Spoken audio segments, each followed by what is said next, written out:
Hello mga bata! Ako si Teacher Kat. Handa na ba kayong makinig sa ating kwento?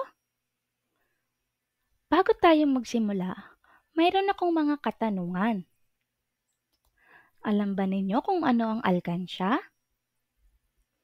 Nag-iipon ba kayo ng pera? Tama! Ano ang gagawin nyo sa inyong naipon? Ngayong araw, makikilala natin si Wilma sa kwentong may pamagat na Ang 5 ni Wilma. Kwento ni Catherine L. Cruz. Isang araw, masayang pinagmamasdan ng lola si Wilma na abalang nagdidilig ng halaman. Nakakatuwa naman itong apo ko. Nagdidilig ng halaman kahit hindi utusan. Nakangiting sabi ng lola.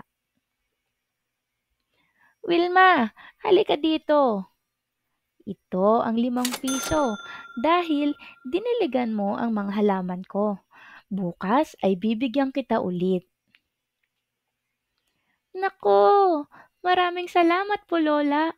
Nakangiting sabi ni Wilma. Mayroon akong 5 piso.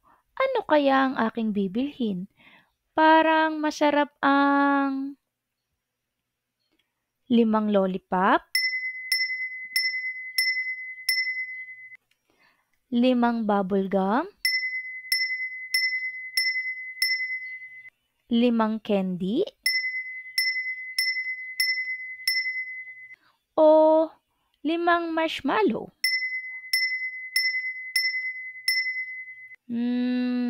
Alam ko na.